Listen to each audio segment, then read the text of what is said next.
la humanización de la violencia masculina como un problema estructural. Y les recordamos que pueden involucrarse, seguir, expandir esta discusión, esta conversación también a través de las redes sociales. Aquí ustedes pueden ver el hashtag del Ubuntu Symposium para también compartir ahí las ideas más poderosas, más importantes, más inspiradoras que les genere de esta sesión. Este es parte del simposio global, es parte de un proceso que iniciamos en noviembre del año pasado y continuaremos hasta junio. Y los días martes tenemos siempre sesiones plenarias a las 8 de la mañana, hora de 7 de la mañana, hora de Centroamérica. Los días miércoles tenemos sesiones regionales en cada una de las regiones. Y esta sesión jueves es una de las sesiones paralelas, donde hay varias sesiones a la vez simultáneas que estamos desarrollando. Habiendo dicho esto, quiero pasar la palabra a los colegas de la organización Masculinidades Divertidas. Bienvenidos y gracias, Juma e Icla, por su presentación aquí, por su liderazgo aquí. Luego ellos presentarán a Pablo. Entonces, paso el micrófono, compañeros. Bueno, buenos días, ¿cómo están? Yo tengo, sí, el honor bueno, muchísimas gracias, Osvaldo, por la apertura y por la oportunidad de estar por acá compartiendo un poquito con todas las personas que están por acá. Yo tengo el honor de presentar a Icla y a Juan Manuel. De igual forma, nada más comentar a las personas que nos acompañan que si gustan, encienden o pueden renombrarse en el chat de Zoom y ahí podemos cambiarles el nombre. Iniciando con la presentación, bueno, primero voy a comenzar por Icla, de Fátima Aranda Castro. Ella es artista plástica, acróbata y activista. Estudió filosofía en la Universidad Mayor de San Andrés y se ha dedicado a la gestión cultural, investigación y educación alternativa. Actualmente se encuentra terminando una maestría en estudios feministas con una tesis sobre tropos de masculinidad en cine latinoamericano. Entonces, bienvenida, Icla. Y también tenemos a Juan Manuel Espinosa Benza, Juma, que es politólogo, historiador y antropólogo, con estudios de pre- y posgrado de las universidades de Melbourne, Cambridge y St. Andrews. Es docente de vocación en diversas universidades e investigador convencido en el valor de la multidisciplinariedad. Cuenta con más de 14 años de experiencia como educador en niveles secundario y superior. Tiene 20 años involucrado en investigaciones y proyectos de desarrollo relacionados principalmente con estudios de género, innovación educativa, política latinoamericana, transformación estatal, identidad y discriminación. Estudios postcoloniales, movimientos sociales y etnografía crítica, todo con enfoque multidisciplinario y latinoamericano. Gracias. Muchas gracias por la introducción, Pablito. Entonces, empezamos con el tema. Empezaremos con lo nuestro. Bueno, a ver, sí, vamos a poner aquí. Vamos a ir saltando el uno y el otro, pero a ver, con la presentación. Este es el título general de todo este espacio que tenemos con Pablo, ¿no? La humanización de la violencia masculina como problema estructural. Entonces nosotros lo tomamos como tal. Y bueno, básicamente, nosotros partimos con nuestra investigación y con todo de un problema fundamental, ¿no? Se ha avanzado muchísimo en todos los últimos años en cuanto a la identificación de la violencia machista, ¿no? Todo lo que tiene que ver con agresión, definición de acoso, de micromachismo, se habla muchísimo del tema por diferentes lados y se ha avanzado mucho. Sin embargo, todavía tenemos problemas y todavía se está teniendo dificultad para identificar al agresor, reconocer al agresor rápidamente, o sea, de manera muy, muy palpable tenemos y todavía la gente que sufre violencia machista demorándose muchos años en reconocer el abuso por el que pasó, hacer una denuncia y tener una sociedad que pueda realmente reaccionar en relación a eso, ¿no? Nuestra propuesta para hoy, para la charla de hoy, es básicamente una conexión, ¿no? Por un lado, se ha trabajado de manera teórica el tema de la demonización o la ontologización del agresor y de la agresión misma, ¿no? Se dice, está mal, no se hace, el agresor es esto, hay que reventarlo, ¿no? Y eso, todo ese proceso ha ayudado a hacer justamente esta identificación que le decía antes. Y lo que proponemos ahora es que se necesita trabajar con esta rehumanización del agresor, que sé que el término es complicado, y por eso lo vamos a desarrollar, pero que necesitamos trabajar esta rehumanización justamente para trabajar el tema de la identificación del agresor y facilitar el proceso de denuncias y etcétera a nivel social, ¿no? Esto es lo teórico y es lo práctico de cómo está funcionando en la sociedad. Esta es, digamos, la tesis de lo que vamos a hablar. Entonces, nuestro primer punto sería en relación a, bueno, ¿qué significa rehumanizar al agresor y por qué es importante hacerlo? Y aquí le paso la palabra a Icla. Pásele.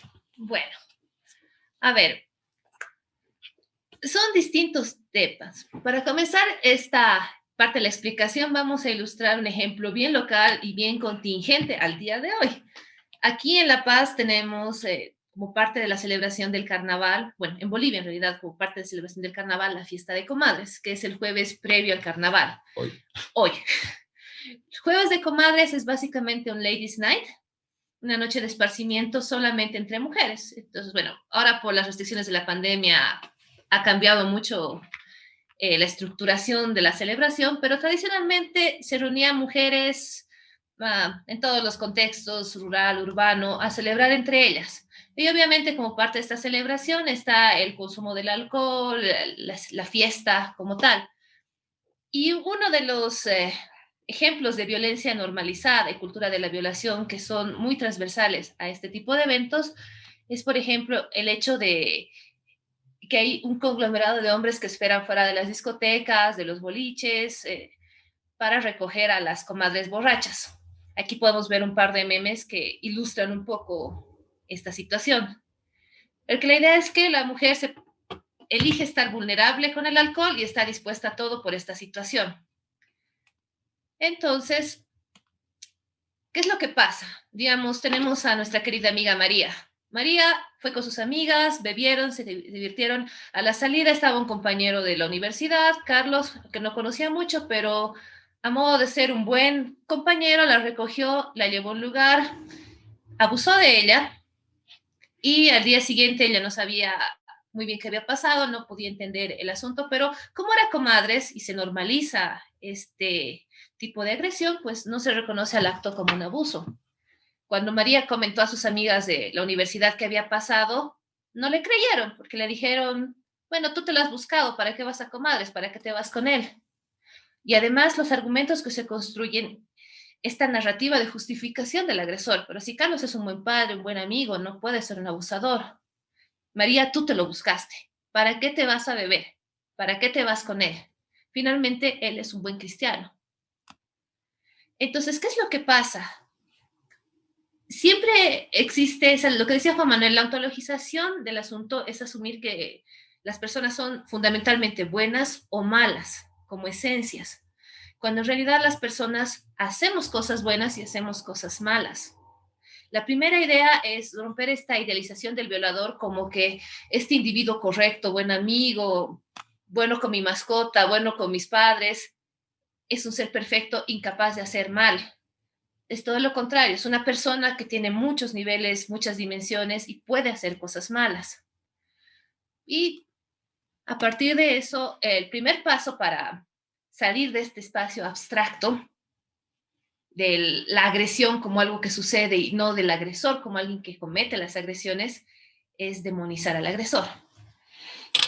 Ya, entonces, como decía Icla, el proceso ha sido de lo que es demonizar a la víctima e idealizar al agresor, la reacción activista, digamos, ha sido demonizar y deshumanizar a este agresor. Decir simplemente son unos demonios, son terribles, están enfermos, ¿qué le pasa a un tipo para que quiera cargarse a una chica de una fiesta que está inconsciente y violarla, ¿no? Entonces, eso solo le puede pasar a alguien que está enfermo. Esta reacción genera varias cosas geniales, positivas. Por ejemplo, se ayuda a identificar el abuso como una acción inaceptable. Esa cosa no se debe hacer, es la reacción, ¿no? Se genera una empatía y solidaridad con la víctima, los movimientos de sororidad, las campañas como el Me Too o el tocas a una, nos tocas a todas y ese tipo de cosas, y promueve acciones directas, sobre todo sanciones contra el agresor. Entonces, todo bien. Esa reacción ayuda a que se reconozca el acto de agresión. El problema es que nos estamos concentrando en la acción, en la víctima, en lo que vamos a hacer, pero no estamos repensando al agresor, ¿no? Y la pregunta disparadora sería la problemática en estas situaciones: si la mayoría de los abusos ocurren en nuestro entorno más cercano, o sea, con los padres, con los familiares, con los amigos, esas cosas, es esos entornos donde siempre sucede, donde la mayoría de veces sucede, ¿cómo podemos llamar demonio a un familiar, o a un novio, o a un amigo, al que queremos, admiramos y además es bueno con mi mascota, ¿no? O sea, más allá de, por ejemplo, lo que estábamos hablando de comadres, cuando el novio o el amigo abusa, es difícil tipificarlo como un demonio, porque es alguien a quien quieres. Cuando el padre comete un abuso, es difícil tipificarlo como un demonio total, porque es alguien a quien admiras, al quien le ves muchas dimensiones, ¿no? Entonces, ese es, digamos, el problema que se va generando con la demonización, ¿no? La deshumanización. Entonces, ¿a qué nos referimos con rehumanizar al agresor? Hablamos de unas cuantas cositas. Uno es reconocer que el abusador no es un demonio o un enfermo en sí mismo, porque podemos hablar de enfermos cuando hablamos de 5 personas en una sociedad de 2 millones, ¿no? Cuando hablamos de 100 personas, 1000 personas, pero cuando tienes a 1 millón de personas dispuestas a celebrar la violación, como sucede en Comadres, por ejemplo, 1 millón de personas haciéndolo, ya no es un tema de que todos tienen un trastorno mental, es un tema de un sistema que lo celebra y que nos enseña, y que nuestros padres nos lo vuelven a enseñar, y que nosotros lo seguimos replicando, y que las mujeres también lo justifican y lo perdonan, o lo que sea, y aprenden a manejarlo diciendo, bueno, así nomás es, ¿no? Entonces, es romper un poco eso. Porque la demonización unidimensional, esa del bueno o malo, individualiza el abuso, ¿no? Es un enfermo, por lo tanto, es él, ¿no? Y nos ayuda después a ignorar o no tener que lidiar con el tema sistémico, ¿no? Y finalmente, nos ayuda a entender que por más que admiremos a la persona y queramos también a esa persona, esta persona también puede ser un abusador y también puede abusar. En otras palabras, la idea es, para que se entienda, es como, por ejemplo, yo puedo tener un amigo que roba, simplemente tiene el problema de que roba, ¿no? Y eso no quiere decir que yo vaya a dejar de querer a mi amigo, o admirar a mi amigo, o tener lazos con mi amigo, ni nada.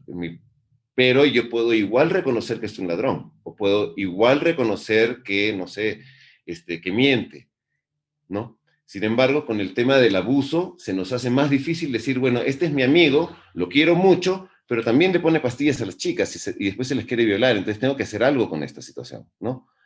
Porque no, pues es difícil demonizarlo. Entonces, si lo rehumanizas, es más fácil reconocerlo como un abusador o como un agresor, ¿no? Entonces, a la pregunta inicial que teníamos, ¿qué significa rehumanizar al agresor y por qué es importante hacerlo? ¿No? ¿Por qué es importante hacerlo? porque nos permite reconocer señales de alerta en personas cercanas, en el círculo familiar, en el círculo de amigos, etc. Nos permite repensar al agresor y ver que, a pesar de verlo como un humano multidimensional, podemos actuar en relación a esa agresión, y nos permite reconocernos a nosotros como víctimas de violencia machista y reconocer también cuáles son los mecanismos con los que justificamos estas situaciones, ¿no? Uy, sí, ¿para qué tomé? Entonces me pasó esto, ¿no? La clásica de despertarte en la mañana, mirar al costado, ¿qué hago con este tipo? Bueno, entonces decir, soy una burra por haber comido, no, por haber tomado. No, no, reconoces que ese es un proceso de justificación. Y finalmente, en esta parte, ¿no? Lo que queremos decir es, entonces, lo que es el proceso de demonización y el proceso de humanización del agresor no es que están opuestos, sino que son dos modos complementarios en el proceso de tomar conciencia sobre la violencia masculina, ¿no? El quedarnos en la dicotomía de bueno-malo, en lo maniqueísta de bueno-malo, como decía Ikla, no nos permite analizar el problema con claridad, no nos permite identificar el problema con claridad y ver qué cosas hacer en relación a eso.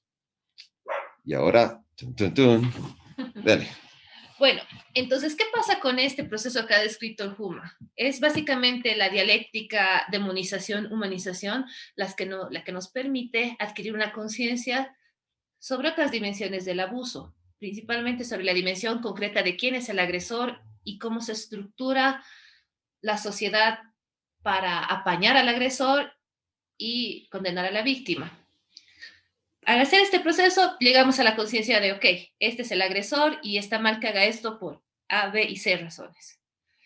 Pero no es el único participante de este círculo de la violencia.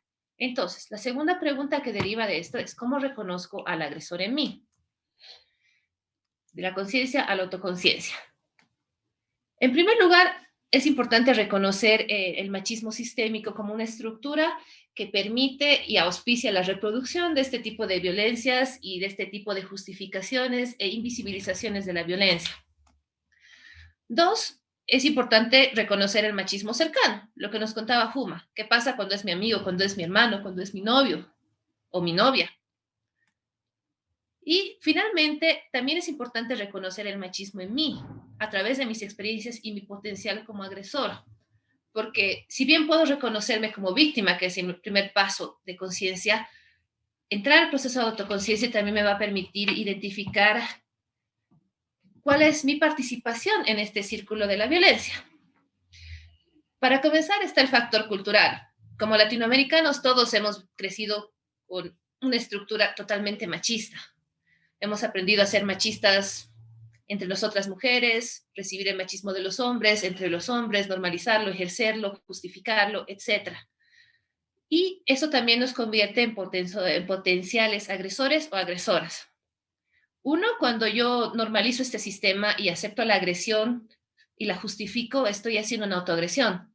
Si me dicen, te han violado porque te has ido con minifalda, ¿qué esperabas? Yo digo que sí y siento culpa por haber ejercido una decisión sobre mi cuerpo, estoy haciendo una autoagresión, que es producto de todo este sistema patriarcal y este machismo sistémico al que me estaba refiriendo. Y también puedo hacerlo con mi medio inmediato. Si yo de repente me pongo a hablar con mis amigas y digo, pucha, esta mina se ha debido acostar con el jefe para lograr el ascenso, estoy ejerciendo una agresión que podríamos normalizar como micromachismo, pero no deja de ser una agresión y revela el potencial que yo tengo de ejercer violencia en otras personas. Entonces, ¿cómo rompo este círculo de la agresión? Uno de los primeros pasos lo hemos denominado identificar al negativo. ¿A qué se refiere esto? Primero, tal vez no sabemos qué es lo que queremos, pero tenemos que tener en claro qué es lo que no queremos. Y para ello identificamos los innegociables, que son esas características, esos atributos que queremos eliminar del machismo. Como sociedad ya hemos llegado a afianzar esta parte y encontramos una serie de campañas que dicen no al acoso, no al abuso, no a la violación, no a los micromachismos, no a la desensibilización, etc. Pero todo esto está enunciado y estructurado en el negativo. Sabemos lo que no queremos. y eso es reiterativo.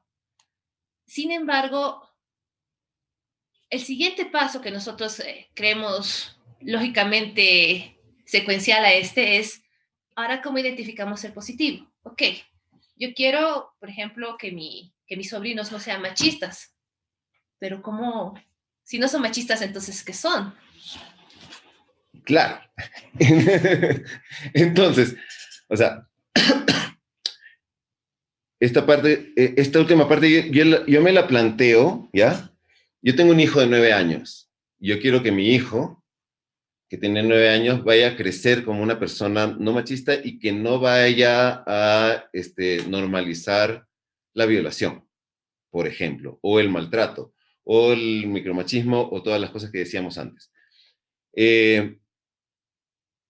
Por lo general, y esto lo vamos a plantear como pregunta porque no tenemos obviamente una respuesta, pero por lo general, cuando hablamos de romper el círculo del machismo, lo que nos imaginamos es todo lo que queremos eliminar.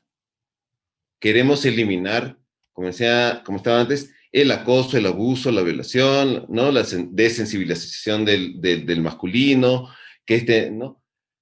Pero no solemos preguntarnos cuál es nuestra utopía de qué es lo que queremos construir en positivo, ¿no? O sea, ¿cómo se ve el masculino en esta sociedad utópica? ¿Cómo yo lo quiero construir? No desde el no quiero esto, sino cómo se ve una persona que ya logró no naturalizar, por ejemplo, la violación, ¿no? Y entonces, ¿cómo es en positivo? ¿Qué es lo que hace en positivo? Y la pregunta es relevante porque nosotros estamos formando estas nuevas generaciones. Entonces, ¿cómo es que yo quiero formar a mi hijo? ¿No? Yo quiero formar a un tipo que no haga esto, que no haga esto, que no haga esto, pero entonces, ¿qué quiero que sí haga? ¿Qué es lo que quiero que él construya? ¿Qué es lo que quiero que él entienda? Porque además la idea sería, si yo hago desde la afirmación de positivo, desde lo que quiero construir y no solo negar, entonces voy a tener a una generación de gente que simplemente no tiene que estar deconstruyendo un montón de cosas y que va a ver todo desde la no negación, ¿ya? Para ponerlo de alguna manera, y es algo que siempre conversamos acá,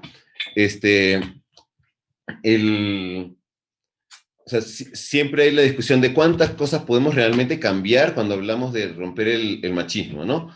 ¿Cuántas cosas tenemos nosotros metidos socialmente? Son 1000 cosas, 500 cosas, ¿no? Que uno puede identificar en chiquititos y por todos lados. Tenemos 500 actitudes y conocimientos y maneras de trabajar que vienen desde esta sociedad patriarcal. Genial. ¿Cuántas de esas 500 cosas nosotros podemos identificar? Tenemos la capacidad de identificar. La verdad, cuando hacemos esta pregunta, por lo general salen, no sé, 30, 40 cosas podemos identificar. Hacemos una lista de las cosas que queremos identificar para eliminar. Son así, 30, 40 de las 500 que hay. ¿Y cuántas de esas nosotros podemos cambiar? En nuestra vida es muy poquito en realidad lo que podemos cambiar. Sin embargo, con cambiar una, se puede cambiar toda una sociedad. O sea, imagínense que tenemos esta sociedad, hablando de la sociedad boliviana en particular, tenemos una sociedad donde el 80-90% de las mujeres han sido en algún momento agredidas físicamente. En algún momento sufrieron una agresión directa, sexual, en su vida, por lo menos una vez, ¿no? Entonces tienes a un 80-90% de la población femenina que está trabajando resiliencia y que está, a pesar de estar superando esta agresión, son funcionales, ¿no? Pero está en el fondo trabajando lo que le pasó en algún momento en su vida en relación a agresión sexual. ¿Qué pasaría si de pronto tenemos una nueva generación donde lo único que se elimina y se cambia es los hombres no violan? Listo. Los hombres no normalizan la violación, no se viola, la gente le dice a su compañero no hagas eso y ya está. Es una sola cosa que cambiamos, pero cambia todo. De pronto tienes a toda una población que no va a estar trabajando con resiliencia, que no va a estar trabajando con el miedo a que en cualquier momento te ataquen. Y eso cambia todo. Entonces, ¿qué es lo que yo quiero construir con esta nueva generación más allá del no violes? ¿Cómo vas a hacer si es que entonces no tienes esto? ¿Cómo cambian las relaciones, las fiestas, las tradiciones, la fiesta de comadres, ¿no? Bien, entonces eso nos le da, necesariamente al hacer eso estamos reconfigurando las formas de masculinidad que se ejercen en nuestra sociedad y también las formas de feminidad, las formas de ser hombre, las formas de ser mujer y la forma de relacionarnos entre este constructo de género. Y también permite la apertura a desestructurar esto y a imaginar una utopía que por más utópica que sea, tiene todas las posibilidades de cambiar las cosas. Y un cambio en ese sentido yo creo que ya es un gran avance. Y bueno, en síntesis, este es un poco del núcleo de las ideas que habíamos trabajado tanto para la ponencia y lo que hacemos en nuestro trabajo. Con mucho gusto cambiaríamos el mundo mañana si es que fuera posible, pero entendemos que es un proceso un poquito más complejo que eso. Entonces, nuestra apuesta es hacer pequeños cambios y apostar a un efecto mariposa, que una pequeña cosita, que un pequeño factor, que un acceso a la educación, una formación específica, puedan permitir cambios a mayor escala. Y esa es la apuesta que tenemos con Masculinidades Divertidas. Sí, y básicamente el rollo que manejamos es eso, ¿no? Como, ¿qué tanto necesitamos replantear al agresor? No para justificar el acto, sino para permitirnos trabajar el tema de una manera más positiva, ¿no? O sea, una manera que realmente pueda cambiar las cosas, que no sea simplemente identificación, sino que pueda ser proactivo en este tema, ¿no? Entonces, ya de esto no vamos a hablar ahora, pero, o sea, mucho del cómo tiene que ver con, entonces, cómo se trabaja con estas nuevas generaciones desde el positivo y no solamente desde el no hagas esto, o desde la culpa, o desde el estás cargando el machismo de todas las generaciones que vienen antes de ti, ¿no? No se le puede decir eso a un niño de 8 años. A un niño de 8 años hay que plantearle el cambio desde qué es lo que queremos construir. Por eso nuestro proyecto se llama Masculinidades Divertidas. Queremos ir a por el refuerzo positivo y hacer que no se cargue la culpa, sino más bien se cargue el orgullo de decir, pucha, yo hago esto y esto es cool. Hacer las cosas de forma diferente es cool, es divertido. E invitarlos a sumarse por motivación y no por castigo. Y eso, lo dejamos ahí en principio para ver si se surgen preguntas o discusiones después. Me imagino ahora más bien podemos pasar a la presentación de Pablo y dejamos las preguntas al final. ¿Les parece? ¿Te parece, Osvaldo? Vale. ¿Quieres Excelente, muchas gracias. Vale.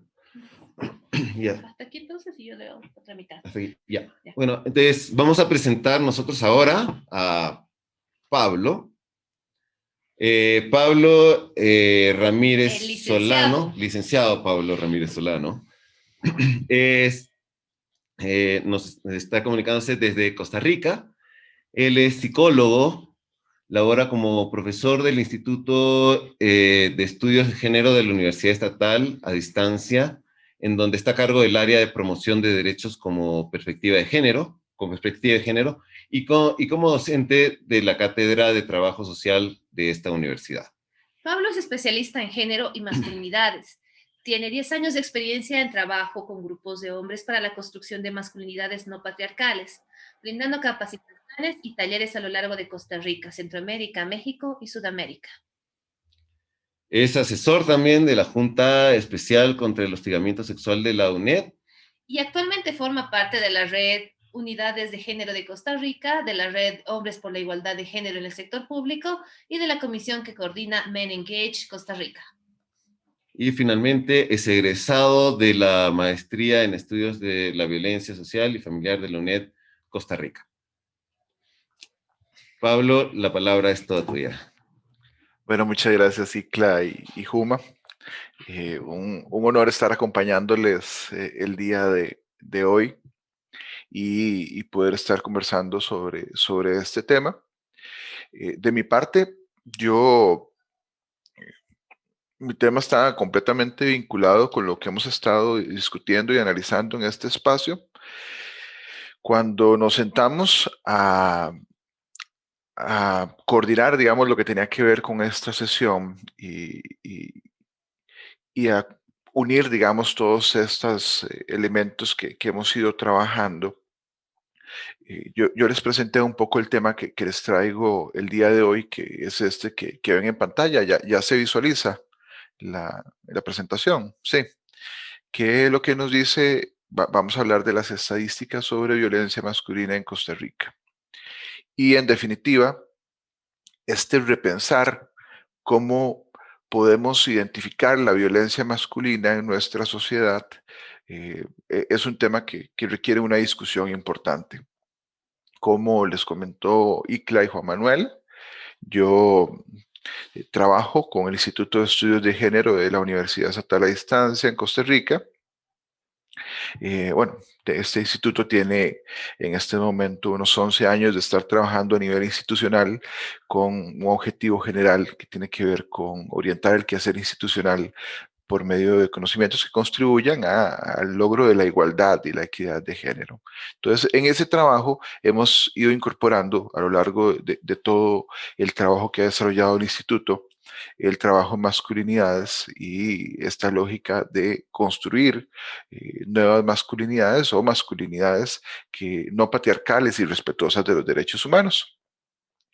Como parte de ese proceso y en el trabajo que he realizado también con hombres a lo largo del camino, uno de los áreas en las que me he ido formando es en indicadores con perspectiva de género, en indicadores estadísticos. Y cuando me puse a revisar los indicadores sobre violencia masculina, me encontré varias cosas que vamos a ir exponiendo en el camino y que espero que nos permitan tener una reflexión al final de este espacio. Inicio con haciendo referencia a una noticia que se publicó en un medio de información el 4 de marzo del 2020, que textualmente lo que dice es que Costa Rica supera los 100 asesinatos en apenas 2 meses. Eso fue en marzo del año anterior, en donde informa, según las estadísticas del organismo de investigación judicial y de ese mismo medio, cómo el inicio del año anterior fue más violento que el año que le sucedió. En esta nota, el único elemento que incorpora vinculado con un análisis de género es que el 82% de las víctimas son hombres. Y lo cita de forma directa como un dato interesante. Eso queda únicamente ahí, ya que parece que no interesa realizar una investigación más profunda de cómo y por qué los hombres son los que más asesinan y los que más son asesinados en nuestro país. Eso pasa de igual forma con la mayoría de los datos estadísticos que tienen que ver con violencias en sus diferentes manifestaciones y posibilidades. No existe un análisis que se refiera a la construcción social de la violencia desde la masculinidad tradicional y sus consecuencias. Ya al buscar datos integrados que vengan a abordar esta problemática de la violencia masculina, son dos informes más relevantes y bastante recientes. Digo recientes porque son los únicos que existen y no existen informes previos que tienen que ver con este tema. El primero es de masculinidades y tendencias delictivas en Costa Rica de 2015 al 2018, que realiza la Comesco, y el de indicadores de género y salud en Costa Rica del 2014, el INEC 2016. Los indicadores de género y salud sí tienen versiones previas, sin embargo me quedo con el más reciente. Y estos datos no han sido provistos del interés necesario ni a nivel político ni a nivel social. Es más, cuando yo presento esta información en espacios académicos o en espacios políticos, la mayoría de las personas no las conocen. Al pensar en algunas de las posibles razones de por qué pasa esto, Alfama, Cruels y de la Fuente en el 2014 dice que anteriormente para los movimientos feministas las estadísticas eran vistas con mucha suspicacia porque se consideraba que constituían una representación patriarcal del conocimiento, que excluía muchas de las experiencias de las mujeres, y eso es claramente una realidad y se mantiene en la actualidad. Pero eso no quiere decir que el no tener estadísticas sea algo positivo. Más bien, desde mi perspectiva, es fundamental que existan indicadores de género actualizados sobre todos los elementos que tienen que ver con problemáticas a nivel social. Y dentro de esa lógica, a la hora de evidenciar la violencia masculina como un factor de relevancia a nivel estadístico, surge el temor de que esto, desde el poder y la dominación patriarcal, se priorice a nivel sociopolítico y se releve a un nivel inferior la lucha por los derechos de las mujeres, que tanto ha costado promover y que aún hoy en día son vulnerados de forma constante. De ahí surgen cuestionamientos claves que me voy a ir realizando y no pretendo responder el día de hoy, más bien es incógnitas que nos vamos a ir exponiendo en el camino y que ojalá que podamos trabajar para ir resolviendo. La violencia que sufren y que provocan los hombres debe ser analizada e intervenida desde la teoría de género. Se deben desarrollar políticas sociales para intervenir la violencia masculina. Se deben destinar recursos económicos desde los estados para el trabajo en la intervención de la violencia masculina. Como les decía, las respuestas a esas preguntas aún son inconclusas, en parte porque poco ha sido el análisis que se ha realizado del tema, pero también porque tal ha sido el daño y la destrucción que provoca la violencia masculina que se vuelve difícil revisarla como un fenómeno estructural, que es un poco lo que nos comentaban Icle y Juan Manuel. Y aún más difícil es pensar en que esta puede intervenirse de forma efectiva. Y desde mi perspectiva, eso es un elemento fundamental. Ahora quiero hacer una pausa antes de continuar, porque me parece sumamente importante dejar claro que esta presentación, ni ninguno del trabajo que yo realizo, ni que realizamos desde la UNED o desde el Instituto de Estudios de Género, tiene que ver con algo de la guerra de los sexos. No es decir que la violencia masculina es más importante que cualquier otro tipo, que algún otro tipo de violencia, o no es poner a compararse las violencias. Más bien, desde mi perspectiva, pasa por el hecho de visibilizar que ningún tipo de violencia debería normalizarse. Y esta es mi principal preocupación, que estos datos que vamos a ver están normalizados a nivel social y que los vemos como parte de la cotidianidad, que los vemos como parte del entramado social y que no se puede intervenir o que no hay mucho que hacer. En este sentido, no se trata de que una violencia más relevante que la otra. El patriarcado, como lo expresa Kaufman, no es solo un problema para las mujeres. La gran paradoja de nuestra cultura patriarcal es que las formas dañinas de masculinidad dentro de la sociedad dominada por los hombres son perjudiciales no solo para las mujeres, sino también para ellos mismos. Y ahora sí, vamos a revisar algunos de los datos que yo encontré. Como les decía, estos vienen básicamente de estos informes que hemos ido abordando. Y me gustaría que mentalmente puedan ir rellenando este checklist que tengo acá con elementos básicos que, como les digo, no tienen que ver con una comparación de la relevancia de la violencia, sino solo para visibilizar la violencia normalizada. ¿Quién vive menos? ¿Quién muere más por asesinatos? ¿Quién muere más en accidentes de tránsito? ¿Quién muere más por suicidios? ¿Quién comete más homicidios? ¿Quién consume más alcohol? ¿Quién muere más por accidentes de trabajo? ¿Quién es el principal portador de VIH-Sida? Cuando yo he realizado capacitaciones a lo largo de Costa Rica y en otros países y expongo este checklist, lo que me permite visibilizar es que las personas no tienen una conciencia del nivel de violencia masculina hacia ninguno de los dos lados, porque no hay una lógica. A veces, por la relevancia que se le ha dado y que es una relevancia sumamente necesaria a nivel social, se cree que las únicas personas que mueren en el país por un homicidio son las mujeres que mueren por feminicidio o por femicidio. Y eso no es así, vamos a irlo conversando y es parte de lo que tenemos que ir construyendo y debatiendo en el camino. Todos estos datos tienen que ver con una lógica de la violencia masculina que vamos a ir exponiendo.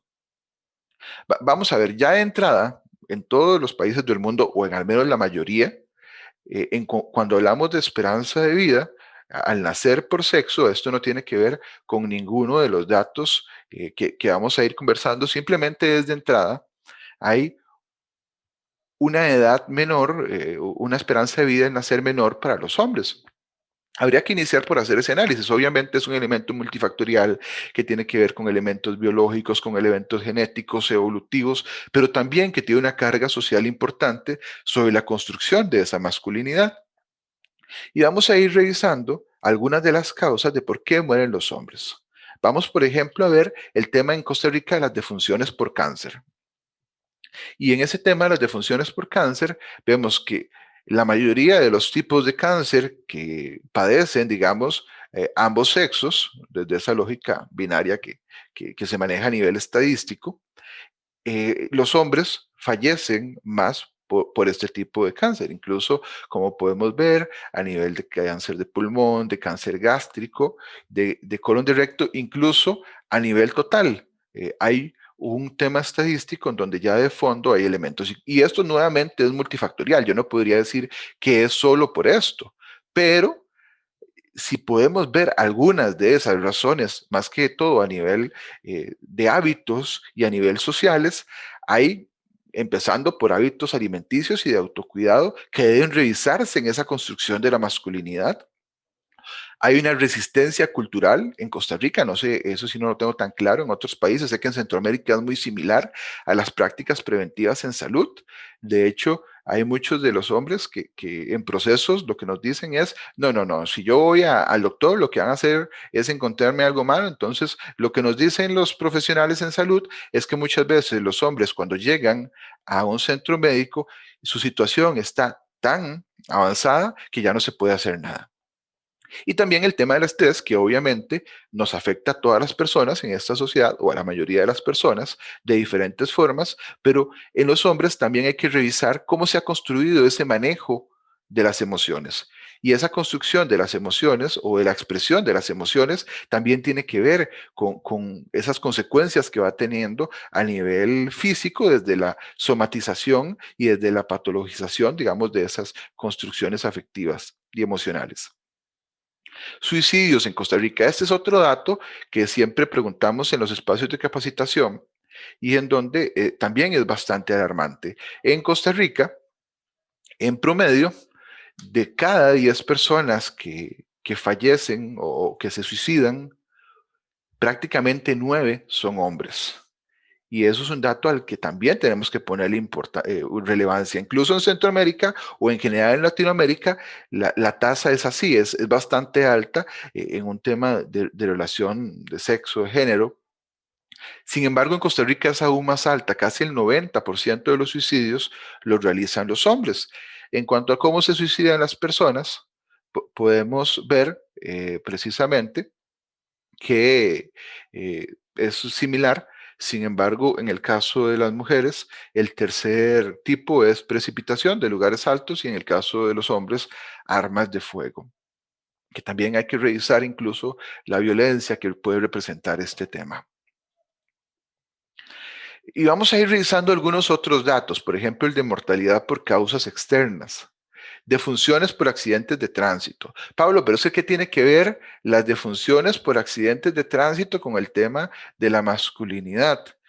No, es que tiene que ver muchísimo, porque también más de un 80%, un 84% de las muertes por accidentes de tránsito son hombres jóvenes en su mayoría, entre 20 y 30 años, y son hombres que en esa edad también tienen una serie de conductas de riesgo que vienen a influir en esta situación.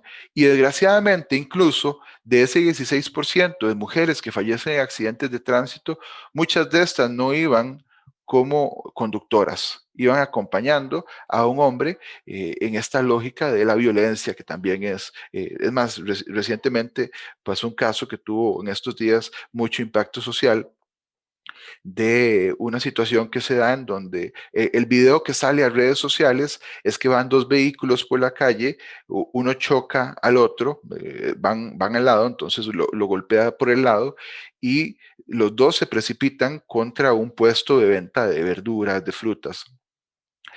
Al final, uno de los ocupantes, uno de los dos conductores, fallece, que aparentemente tenía una relación familiar entre los dos hombres y había una situación de fondo, y ya, de hecho, el que lo choca había apuñalado a este hombre. Lo más fuerte de toda esa situación es que en el vehículo donde iba este señor iba su pareja, su compañera y sus hijos.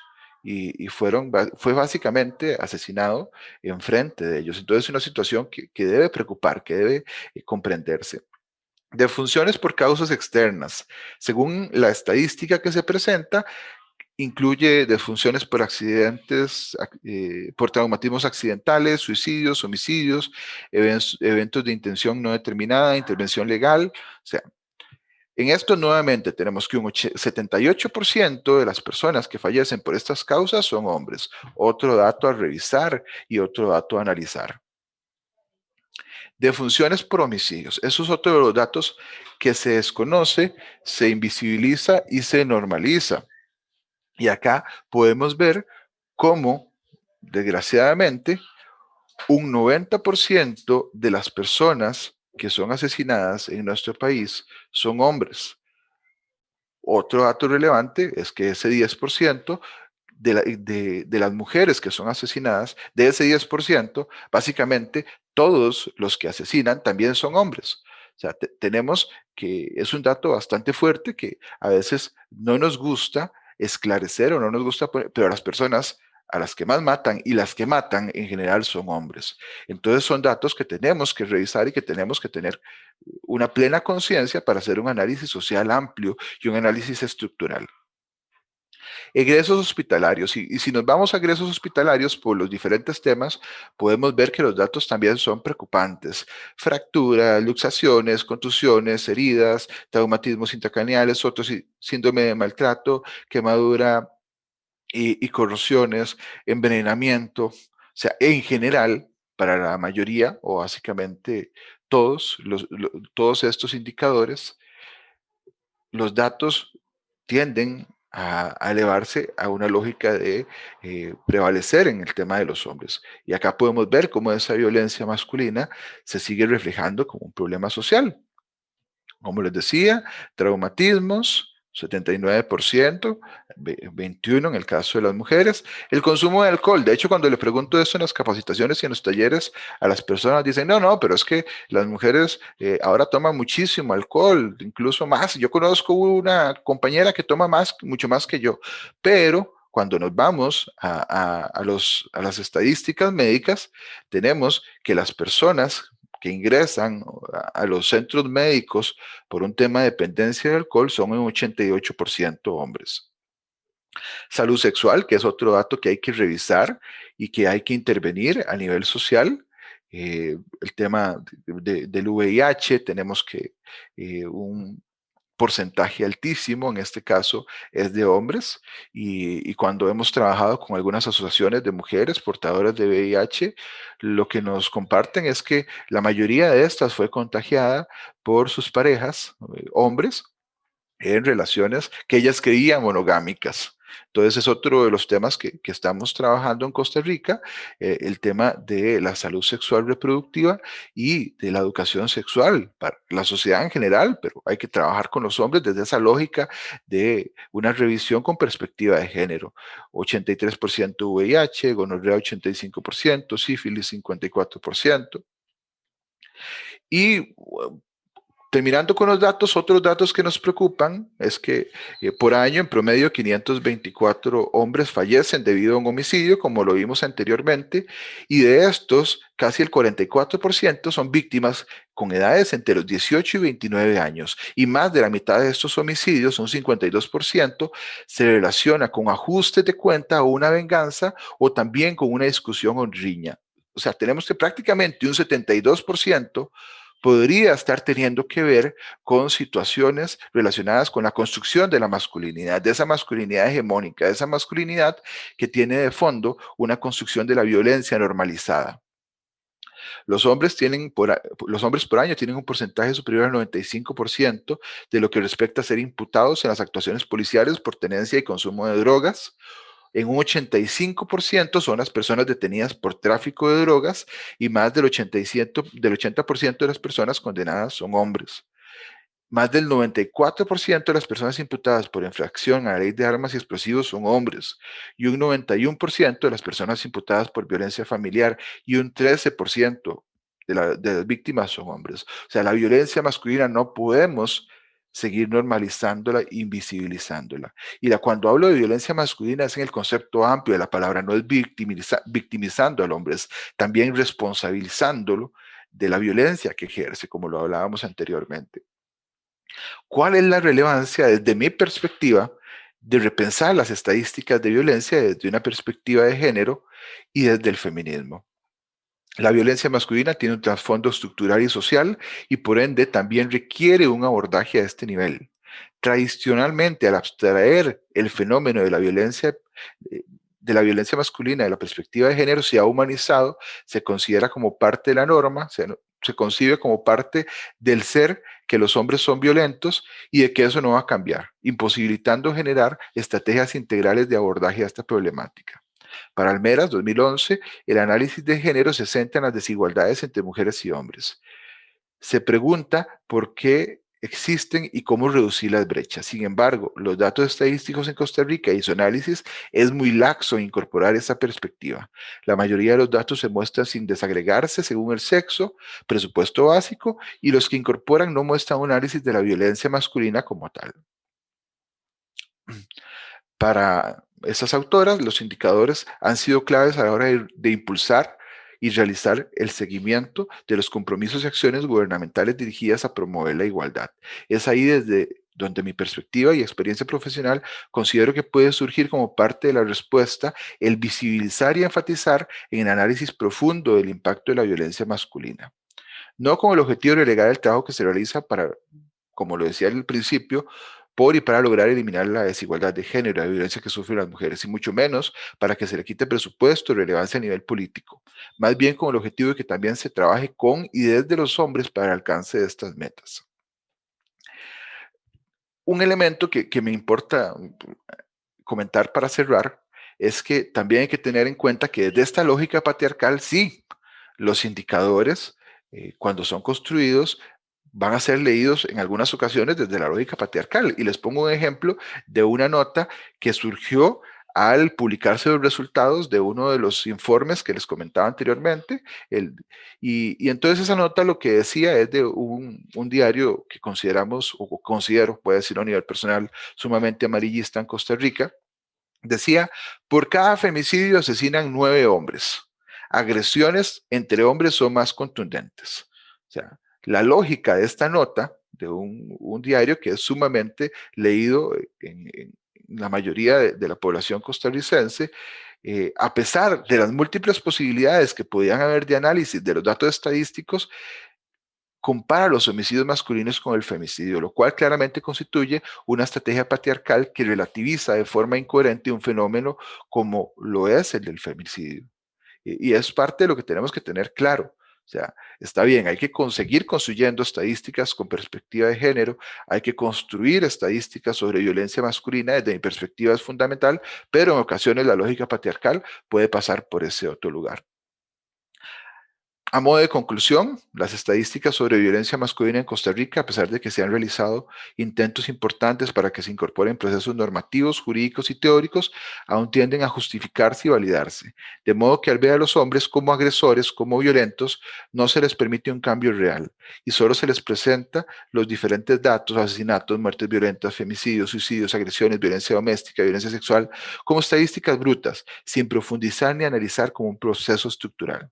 Las estadísticas sobre la violencia masculina requieren orientarse desde un lugar diferente, reposicionarse desde la perspectiva de género, no desde la normalización de las violencias, sino más bien desde el análisis de esta, no solo como un fenómeno individual ni social, sino desde una perspectiva integral, integrando la responsabilidad de las instituciones sociales, Estado, educación, religión, familia, etc. Esas eran un poco igual las ideas que les quería comentar.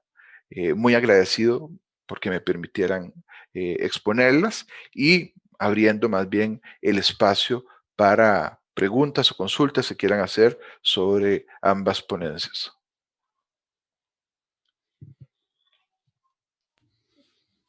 Genial, Pablo. Buenísima tu presentación. Entonces, invitamos a nuestra distinguida concurrencia en el Zoom. Si tienen preguntas, consultas, comentarios sobre lo que se ha expuesto en esta sesión, por favor, adelante. Pueden habilitar sus micrófonos para hablar, para preguntar, o pueden Roxana. también ponerlo en el chat. Roxana, ¿levantaste la mano? Sí, muy amables. Bueno, voy a habilitar aquí un poquito la cámara. Saludos desde Costa Rica para todos los panelistas. Muy interesante los temas que abordan. Hay una parte que me parece importantísima y es esto de la dicotomía, ¿verdad? En bueno o malo, hombres malos, mujeres buenas, ¿verdad? Mujeres víctimas, hombres victimarios. Yo creo que esta situación, estos posicionamientos son sumamente erráticos, ¿verdad? Siempre que se entienda y que no se ignore las estadísticas que no mienten, ¿verdad? Y cómo las mujeres tenemos la mayor parte de las desventajas de todas estas implicaciones de violencias sistémicas, de violencias instauradas como naturales en nuestra sociedad, y eso es clarísimo. Creo que la ruta, me parece que podríamos pensar, y escuchándolos a ustedes, es la ruta del desarrollo de la criticidad, tanto en hombres como mujeres, desde una posición consciente de la violencia, de dónde viene la violencia, la construcción social de la violencia por hombres y mujeres, porque las mujeres también naturalizamos, por supuesto, y las mujeres también somos parte de esta sociedad violenta. Las mujeres de alguna manera pues participamos de forma inconsciente muchas veces, y otras de forma consciente, desgraciadamente. A veces nos damos cuenta y seguimos siendo parte de esta naturalización de la violencia. Creo yo que los aportes son muy valiosos. No podemos seguir siendo parte de este discurso patriarcal en el que solamente vemos buenos y malos y no estamos viendo personas responsables y concientizando a personas adultas responsables de sus acciones. Y yo creo que pensar la violencia desde una posición de corresponsabilidad social, todas y todos, es importante, y desarrollar una capacidad crítica desde esa posición. Ese de momento sería mi comentario, y agradecerles de verdad sus aportes muy valiosos, muy valiosos. Gracias. Gracias, Roxana. Estamos tomando nota de tus observaciones y nos parecen muy puntuales. Gracias, Roxana. Gracias. Yo comentaría de una, así en relación a esto, cortito. Yo creo que el tema, uno de los temas con la dicotomía esta de bueno malo, ¿no? Que como decíamos, en principio no está mal, no es que estaba mal que se haya hecho. Me parece que el problema es que la dicotomía te obliga también a poner una línea donde está lo inaceptable y lo aceptable. Y no haber un continuo de eventos que alimentan lo del final. Entonces, por ejemplo, la violación, el feminicidio, está todo mal. Los que hacen eso son terribles, hay que eliminarlos, castrarlos, lo que sea. Pero no necesariamente se hace el continuo de lo que significa entonces el tratar, el chiste machista, el tratar a tu pareja como tonta, para poder irle bajando la autoestima para que después acepte el golpe y acepte y se vaya a seguir quedando en la relación o lo que sea. Entonces, yo lo veo, se ve muchísimo el tema de que está muy mal que le pegues, pero ya si le metes mano en la calle no es tan problemático, ¿no? Entonces, entre los círculos masculinos, hasta aquí te perdono y está todo bien, bueno, no deberías hacerlo, pero ok, y desde aquí ya está todo mal. Y entonces la dicotomía te obliga a hacer esa línea y te invita a celebrar los primeros pasos de este proceso que te lleva al feminicidio, ¿no? Entonces es algo que es lo que tenemos que más o menos romper. Claro, creo. Como lo habíamos planteado, es parte de una dialéctica, es el paso 1 y también hay un paso 2. O sea, es necesario poder identificar estas agresiones, demonizar y romanizar para reconocer, o sea, tener conciencia del problema del agresor y también de la parte humana, lo concreto, cómo se manifiestan, cómo se hacen carne estos problemas. Entonces, tenemos que hacerlos conjuntamente. El problema es que se limita usualmente solo a demonizar y a excluir, pero hay que aceptarlo como una problemática de la sociedad que tiene actores reales y no simplemente una abstracción teórica.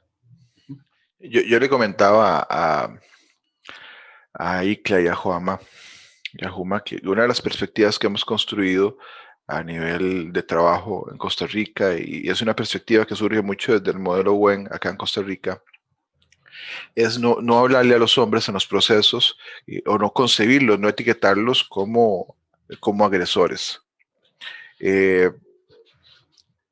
¿Por qué? Porque, bueno, eso es una normalización de la violencia y así está en la teoría, así está en los textos, así se concibe. Y cuando lo vemos de esa forma, básicamente lo que estamos es, primero, diciendo que los hombres son per se así, normalizando, incluso naturalizando, desde una lógica bastante, desde mi perspectiva, errada. Entonces lo que hablamos es de que los hombres tienen conductas violentas o de que las personas tienen conductas violentas y que eso se puede trabajar, se puede intervenir. Pero el problema es que mucho del trabajo que hemos ido realizando es un trabajo de hormiga. ¿Qué quiere decir? Bueno, digamos que yo en estos 10 años que tengo trabajando con hombres, he trabajado, yo siempre hago el chiste con los hombres, tal vez en unas 1100 sesiones terapéuticas, y en estas 1100 sesiones, digamos que tal vez con unos 1000 hombres, por ejemplo. Y cualquiera podría decir, bueno, que qué montón de hombres, pero no son nada si vemos la población en general.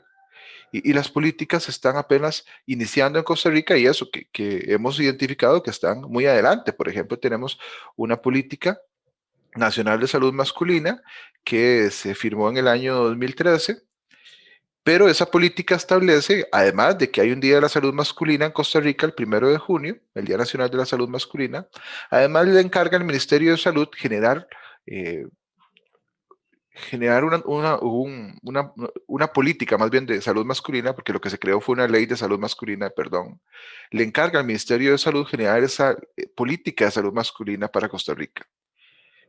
Creo que le da 3 años y ya han pasado casi 8 y todavía no se ha ni siquiera iniciado ese proceso de construcción. Otro trabajo que estamos haciendo es de la política nacional que está en contra de la violencia, Planovia en Costa Rica, que incorporó por primera vez en su última versión un eje sobre masculinidades. Entonces se está trabajando, ya lo estamos incorporando, pero aún así es un trabajo de hormiga que tenemos que ir fortaleciendo. Hay que fortalecer los procesos educativos desde la primera infancia. Hay que trabajar con el tema de los medios de comunicación o de información. Hay que trabajar con todas esas instituciones sociales que normalizan la violencia, que normalizan el machismo, que normalizan la desigualdad de género. Entonces hay mucho lo que hay que hacer. Muchas gracias, Roxana, por tu aporte. Habían 2 manos levantadas. Creo que una era de Aide, que la tenía levantada, de Aide Hernández, y la otra de un clon mío, porque compartí un enlace y todos entraron con mi nombre, entonces hay cualquier cosa. Julio. Ah, bueno, Julio Aragón. Gracias, Pablo. ¿Puedo participar ya? Claro. Pablo, sí. Muy buenos días, ¿me escuchan bien? Sí. Buenos días, muchas gracias por esta actividad. En realidad los felicito porque hace mucha conciencia de las necesidades y de lo que debemos abordar. Me alegra mucho, Pablo, me encantó tu exposición, bueno, y las otras también, porque dan fundamentos a mi punto de vista, que yo sé que para algunas personas es controvertida o no están de acuerdo, pero ahí me dan los fundamentos para las posiciones que yo defiendo y seguiré defendiendo, no sé hasta cuándo. Tengo más de 25 años de estar trabajando estos temas de igualdad de género y derechos de las mujeres. Ya puse en el chat, yo tengo 3 hijos hombres, adolescentes, mujer, que trabajan por la igualdad y promueven la igualdad, porque a veces no es solamente decirlo, sino es practicarlo. Y dentro de sus masculinidades y feminidades, que no son tóxicas, ninguna de las dos, promueven la igualdad y promover el respeto de los derechos humanos de los hombres y de las mujeres. Y yo creo que eso es lo que nosotras y nosotros debemos tratar para el futuro, que en nuestra sociedad, que las personas, hombres y mujeres, con su propia identidad de género, sin cambiarla, puedan generar una generación de igualdad y de respeto a los derechos humanos. Y hay que respetar los derechos humanos de las mujeres, pero también hay que respetar los derechos humanos de los hombres, y no por eso significa que debemos cambiarlo. Hay feminidades tóxicas y hay masculinidades tóxicas también, y que sabemos que debemos cambiar para lograr esa igualdad. En relación con lo que dijo Pablo, me da los fundamentos reales de cuál ha sido mi posición respecto a esto.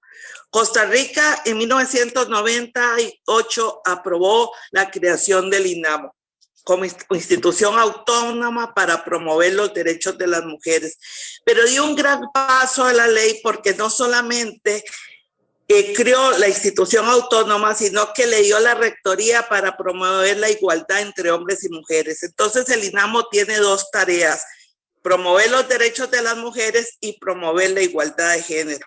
Con el transcurso del tiempo se dijo que para promover la igualdad de género era necesario tener un nivel jerárquico igual a los entes mayores como ministerio, y por eso se crea el ministerio sin cartera, porque queda a decisión de los jerarcas de turno, los presidentes, que le den esa figura de ministerio para promover la igualdad de género.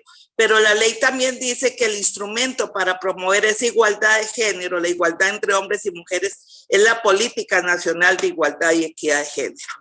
Entonces son dos tareas: el INAMO para promover los derechos de las mujeres y cerrar las brechas de género de las mujeres, y el ministerio, que yo lo llamo mal llamado Condición de la Mujer, debería ser Ministerio de la Igualdad, como ya han generado otros países al respecto, para promover la igualdad entre hombres y mujeres y con todas las políticas que esto significa. Todavía no está en las autoridades del INAMO, las jerarcas no han interiorizado esas dos funciones y se quedaron con solamente defender los derechos de las mujeres.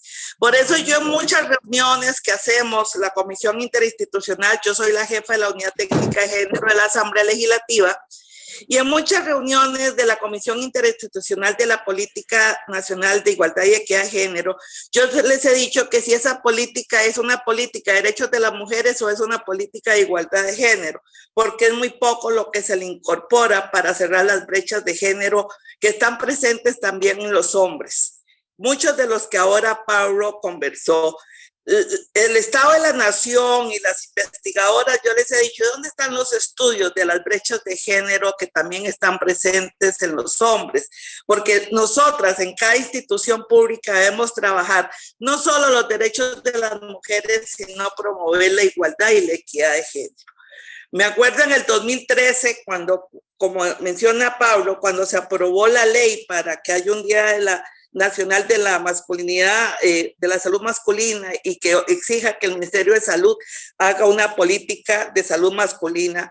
Tuve muchos episodios de violencia política de las mujeres de la Comisión Interinstitucional de la Política Nacional o mujeres que promueven los derechos de las mujeres, diciéndome que cómo yo permití en la Asamblea Legislativa promover esa ley, que se aprobara esa ley, que lo que había que trabajar era solo los derechos de las mujeres y que eso nos iba a minimizar, porque todavía no estaban claras de las dos tareas que tenemos que hacer.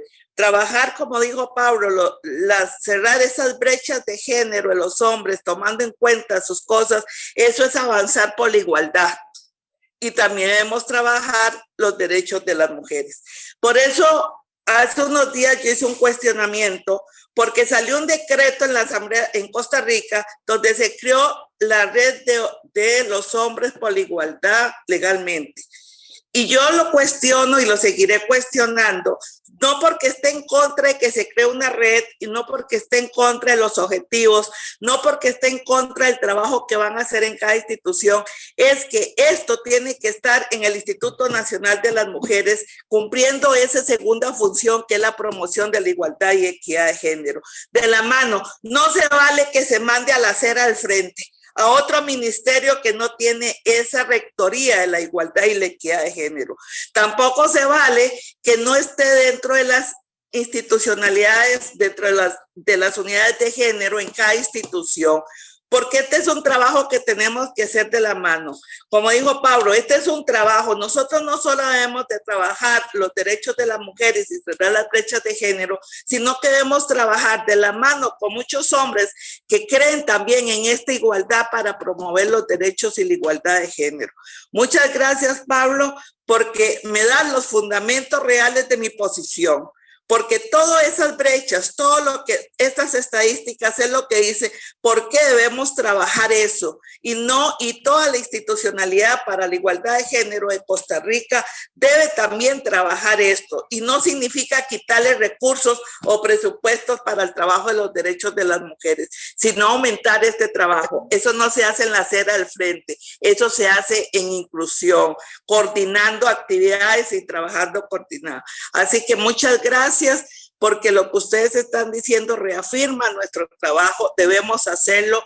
Esa política nacional de salud masculina debemos sacarlo. 8 años hace que se aprobó esa ley. Fue un trabajo tenaz que hicimos con la Fundación WEN para que se aprobara esa ley, pero no puede ser que por esos pensamientos de que solamente debemos trabajar derechos de las mujeres, esa política no haya salido.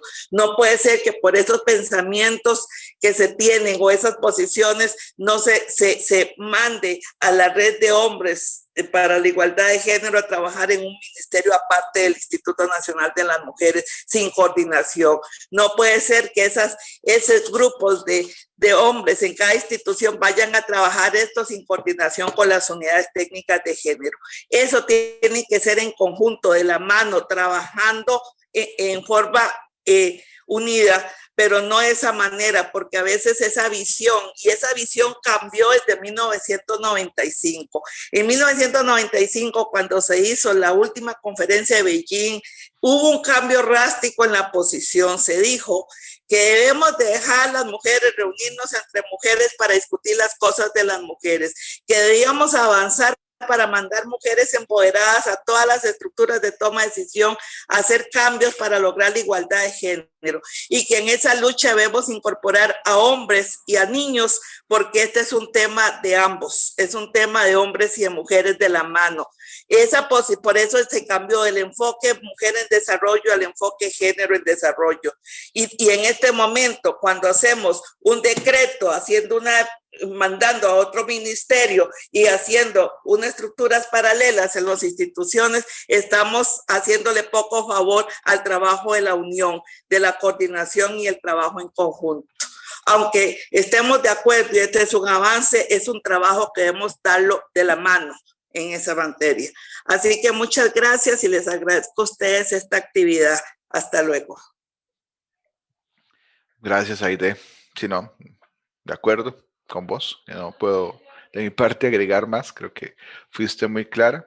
Y bueno, ese es otro de los temas que lo hemos discutido los últimos años y que creo que ya hay un poco más de claridad académica, pero falta una claridad política, y es de que el derecho humano a una vida libre sin violencia también incorpora a los hombres. O sea, es un derecho humano y hay que trabajar por revisar la violencia masculina como concepto y sus implicaciones y trabajar para que eso haya un impacto político, y eso de forma directa e indirecta va a beneficiar a toda la población humana, incluso al resto de las especies, porque la violencia masculina también le hace mucho daño al ambiente, le hace mucho daño a la flora, a la fauna. Entonces, el trabajar la violencia masculina va a tener un impacto a todo nivel. Pero muchas gracias, Aide. ¿Y la Juanma? Sí, cortito nomás diría, solo para tenerlo en mente, Cuando se está hablando del tema de la violencia masculina, que es, ¿no? Justamente por el nombre, estamos hablando de diferentes cosas. Si podemos estar hablando de quienes sufren esta violencia masculina, ¿no? Entonces, la mayoría de la violencia hacia la mujer es desde los hombres, ¿no? La violencia de género hacia la mujer. Y entonces hay una serie de acciones que se tienen que tomar y que se están tomando y que se están pidiendo que se sigan tomando en relación a apoyar y abordar las consecuencias de esta violencia hacia la mujer. Después, con lo que nos presentó Pablo, hay entonces también un montón de acciones que hay que tener hacia los hombres que sufren la violencia masculina, ¿no? Ahora, ninguna de estas dos cosas tendría que distraernos o negar el hecho de que en la violencia masculina la mayoría de los actos violentos son perpetrados por hombres, ya sea hacia mujeres o hacia hombres, ¿no? Entonces, es un tema, no es que vamos a decir, hay violencia contra los hombres, entonces, por lo tanto, son las mujeres que están maltratando al hombre. No, eso no es la violencia de género. Es violencia de género del sistema patriarcal y que por lo tanto es hombres contra hombres también, ¿no? Entonces tenemos que ver esa parte, ¿no? Hay que evitar el error tradicional institucional de ver las cosas como caminos unidimensionales y más bien entender todo el fenómeno de la violencia patriarcal como multidimensional, que atraviesa la especie, el género, la salud, etc. Creo que esa es la clave para generar sinergias y no elegir una sobre la otra. Así cortito nomás para poder dejar al resto de gente que siga hablando. Tenemos a Julio y a Javi, ¿no? Julio, sí. Dale. Sí, bueno, felicitarles. Es un espacio muy rico, de mucha reflexión, ¿verdad? De muchos puntos y comas, o sea, aquí hay que detenerse, revisar, proyectar, ¿verdad? Entonces, es interesante ver las diferentes posiciones.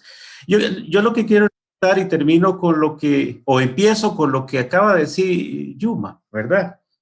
Si nos establecemos en una especie de desde dónde se tiene que hacer el cambio, desde qué institución o desde qué estrategia se tiene que hacer el cambio, a mí me hace ruido el tema de que pareciera que todavía no se supera esto que rescata Pablo, de que el hombre per se es el violento.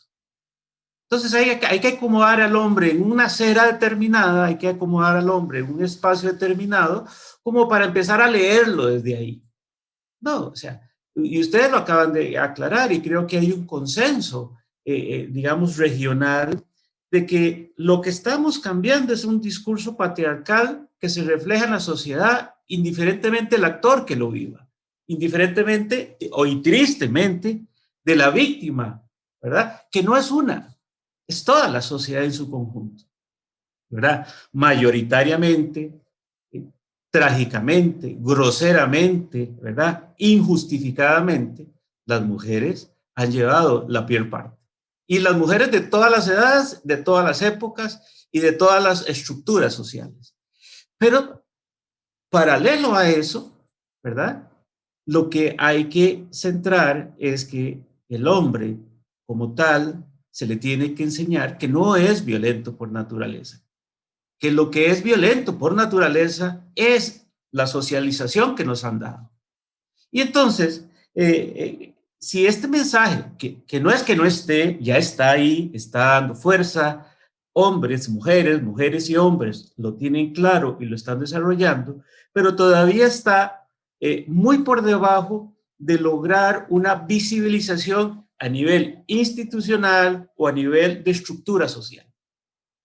Todavía eso no se dirige, no se derime, ¿verdad? No se ingiere tan fácil ese discurso con esos elementos más claros, ¿verdad? Porque puede ser que hagamos campañas, puede ser que hagamos una serie de cosas, pero si ese elemento no surge con mayor claridad, no agarra la fuerza para ser vinculante a esa reflexión.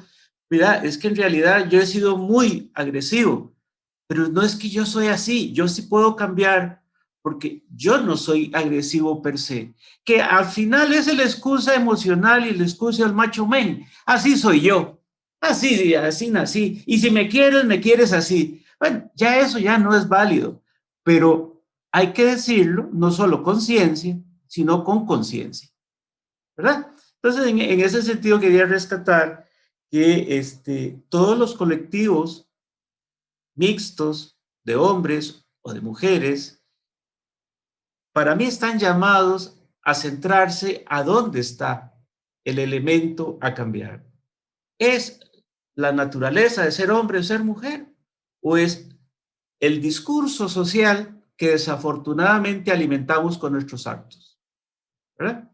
Creo que ahí podría estar la tesis de cambio social más fuerte. Hacer cambios sociales que incidan desde las etapas más tempranas en desnaturalizar lo que al final es que usted es un hombre y por ende es un agresor, y es que usted es mujer y por ende es víctima, ¿verdad? Entonces, darle vuelta a la página en ese sentido, y a mí me parece que todas las exposiciones de ustedes han abonado a que el ser humano no es malo por naturaleza, ¿verdad? Pero desafortunadamente hemos creado un discurso tan ambiguo, tan lleno de violencia, que la hemos naturalizado, ¿verdad? Muchas gracias y buena jornada. Muchas gracias, Julio. Gracias, Julio. Has ilustrado perfectamente la tesis de la ontologización, tanto del bien, el mal, como la dicotomía agresor-víctima. Finalmente, una vez más, somos personas que hacemos cosas, no somos inherentemente buenos o malos como esencias. Hacemos cosas que podemos cambiar. Es la agencia. Listo. Muchas gracias, Julio. Y sí, muy atinado tu aporte. Y en definitiva, es mucho lo que tenemos que trabajar aún. La mayoría de los hombres que llegan a procesos terapéuticos no lo hacen con la intencionalidad de trabajar su violencia, lo hacen porque están perdiendo su relación de pareja o porque los envió a alguna institución o porque su pareja ya se fue, entonces están tratando de recuperarla. Y uno de los elementos base es que cuando ellos llegan ahí lo hacen por esas razones y no porque comprenden o entienden o se dan cuenta que no están bien. Es más, la mayoría dicen, yo nunca he agredido a nadie, nunca. Y eso es mentira. Eso es mentira. En una sociedad patriarcal todos hemos ejercido violencia en algún momento.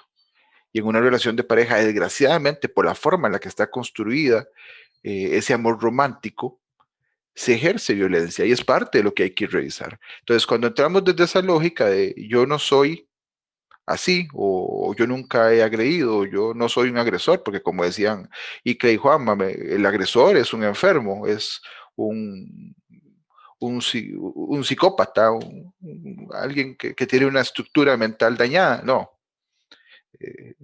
Vivimos en una sociedad violenta que hay que modificar, que hay que revisar, que hay que cambiar y es parte de lo que tenemos que hacer. Javi tenía la mano levantada desde hace rato. Sí, ya se estaba maculcando.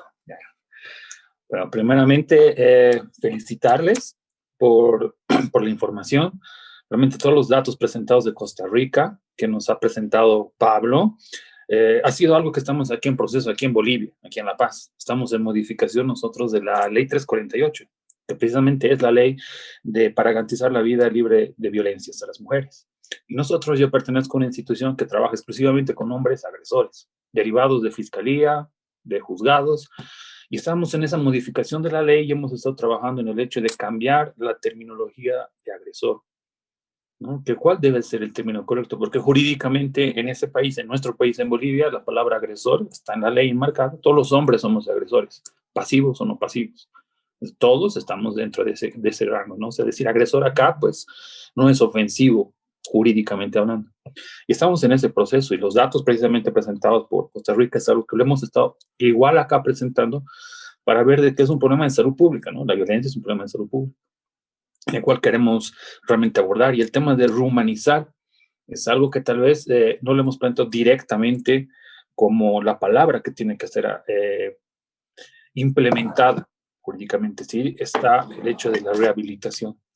Pero realmente es importante entender el por qué y el cómo, ¿no? Y en ese sentido, bajo la tesis que nos han presentado y sobre todo aquí Juma, Iklam, me gustaría ver cuál sería el siguiente paso para poder inspirar y cómo implementar esto con esta población de hombres agresores. Cómo visibilizan que deberíamos dar esa continuidad. De hecho, en los procesos que se están realizando en terapias individual y grupal, es algo que lo habíamos visto a un largo plazo, ¿no? No son 3, 4 sesiones individual o grupal, no es un sana-sana en realidad, porque tiene que también ser, tiene que picar, tiene que ser un proceso. Como ven, una nueva forma de esta implementación con hombres agresores, desde lo positivo, que ha sido la presentación que han dado, para así también darles esa inspiración. Un gusto y felicidades nuevamente. Gracias, Javi. Sí, justamente eso es uno de los temas que también lo hemos debatido y lo debatimos constantemente. Ok, ya tenemos la idea de qué es lo que queremos, ahora, ¿cómo lo hacemos? ¿Cómo logramos que los niños, que los jóvenes de repente piensen que es cool censurar a sus amigos que cometen actos violentos? Que se empiece a dar un enfoque positivo. Entonces, bueno, una de las estrategias que se nos había ocurrido es quitarle la carga negativa y dejar de trabajar desde la culpa y empezar a trabajar desde la empatía. Por ejemplo, si trabajas con un grupo de hombres y dices, tú cargas la culpa de estructura patriarcal, de ser un agresor, de meter mano a las chicas en la calle, o de lanzar piropos como si nada, o de naturalizar los micromachismos, ya estás cargándole muchas cosas, ya está teniendo una connotación negativa. En cambio, si enfocamos el trabajo en masculinidades desde la empatía, desde su experiencia como padres, su experiencia como hijos, ¿qué cosas les hubiera gustado recibir de sus padres en términos de afectividad, de cuidado? ¿Qué cosas les gustaría compartir con sus hijos, con sus hijas? Entonces, esas experiencias positivas son la idea que se nos ha ocurrido para poder generar una empatización mayor y hacer ese paso del negativo al positivo. Sí, a ver, yo creo que con esta pregunta que está buenísima, o sea, ¿qué haces, cómo construyes? ¿Cómo lo haces? Tienes dos grupos. Tienes al grupo que ya está formado dentro de la agresión y que pueden ser reincidentes o lo que sea, y hay que trabajar con ese grupo porque hay que hacer que dejen de hacerlo. O sea, no sirve decir, ya le pegó a una pareja, entonces le va a seguir pegando a todas sus parejas, olvídate, ¿no? Algo se tiene que poder hacer. Y después tienes todo el trabajo con el grupo con el que se puede hacer estimulación temprana, ¿no? Desde pequeños. ¿Cuál es el discurso que tú vas a manejar con chicos de primaria, ¿no? Incluso adolescentes. ¿Cómo puedes ir cambiando, cómo puedes ir estableciendo una dinámica desde el principio para que no se vaya para el otro lado, ¿no? Son dos dimensiones diferentes porque en el uno tienes que deconstruir un montón de cosas que tienen naturalizadas dentro de sí, y en el otro tienes que construir en función a una utopía que no necesariamente la tenemos clara tampoco, ¿no? Hacia dónde queremos construir estos chicos. Y creo que, o sea, más allá de los detallitos, habría que hacer cuentos, o habría que hacer animes, o habría que hacer juegos de PlayStation o lo que sea. Yo creo que lo que primero se necesita es cambiar el paradigma de cómo se entiende la agresión, cómo se entiende al agresor, ¿no? Cuál es la relación que tienen, ¿no? Y también cómo hacemos para que la sociedad reconozca eso desde un momento temprano y no sea un tema de que la chica se va a enterar después de 6 años de estar recibiendo agresión con su esposo, decir, era agresión, sino que se pueda identificar desde el principio. Entonces son cambios de paradigma, de identificación y de concepción de las relaciones que nos van a dar otras herramientas para trabajarlo. Porque si pensamos que lo tenemos naturalizado, o sea, que así somos, los hombres somos así, ya, es inherente. Entonces, bueno, ¿qué vas a hacer que las acciones que vayas a hacer para cambiarlo van a ser muy diferentes a cuando dices, no necesariamente es así, hay que trabajar la sociedad, ¿no? O hay que trabajar lo sistémico. Por eso el detallito de cómo armarlo exactamente según el espacio cultural y qué sé yo, como digo, puede ser desde hacer cuentos, juegos, radionovelas, títeres. A mí me gusta la idea de hacer que alguien salga y haga el monólogo del pene, así como había el monólogo de la vagina que reventó la cabeza a muchísima gente. Pero eso ya son otras cosas que van a salir a partir de cómo se conceptualiza todo, ¿no? Creo. Gracias. Muchas gracias, Javi, y por el trabajo que estás haciendo allá en Bolivia. Bueno, ¿qué sigue? ¿Qué tema más complejo? Porque creo que no podríamos hablar de una sola respuesta, pero como vos decías, bueno, para mí principalmente es la construcción de esas políticas. ¿Por qué digo que principalmente? Porque nuevamente, los esfuerzos que se hacen desde ONGs y desde otros espacios son esfuerzos muy relevantes, muy importantes, pero insuficientes al fin y al cabo.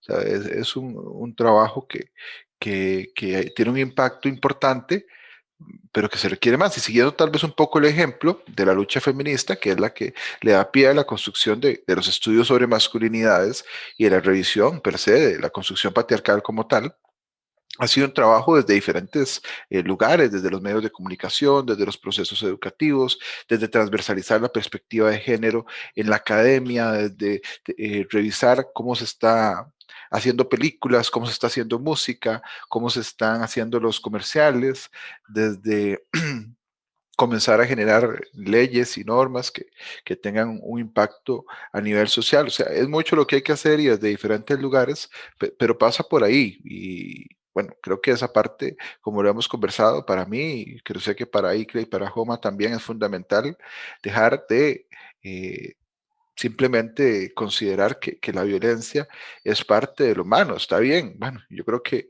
en toda la sociedad patriarcal en los últimos 5.000, tal vez 10.000 años, eh, ha estado presente la violencia como eje fundamental del humano, las guerras, la caza, el asesinato, eh, la violencia sexual y todos estos tipos de violencia política, ha estado presente, pero eso no quiere decir que tengamos que humanizar ese tipo de situaciones, que tengamos que seguir considerando que tiene que ser parte de lo humano.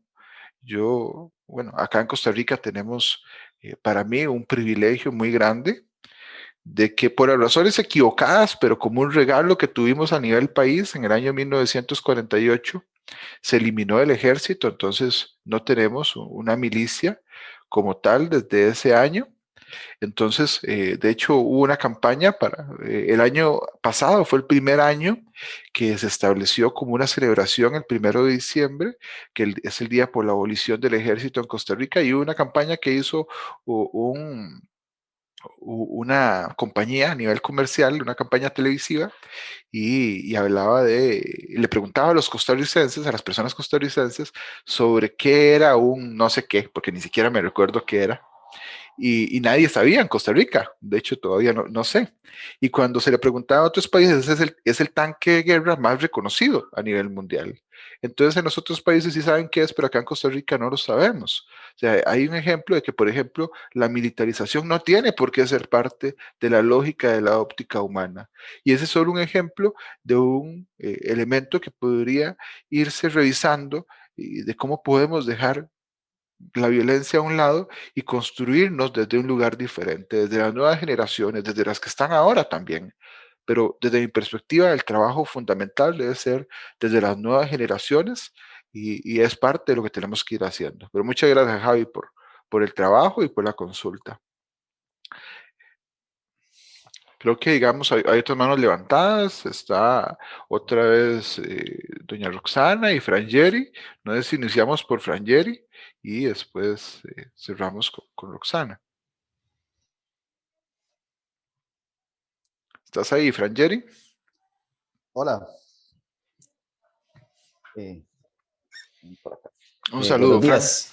Un saludo a todas y a todos. Bueno, el tema obviamente a mí me apasiona, me encanta. Como usuario del Instituto WEN, además, que me llevó a entender un montón de cosas. Para mí hay una necesidad de trabajar en los temas desde diferentes aristas, que es creo que lo que a veces nos cuesta abordar, porque yo soy docente también, entonces entiendo muy bien dónde inicia la construcción justamente de estos elementos culturales, sociales, de estas bases que nos vamos definiendo como personas, como seres humanos.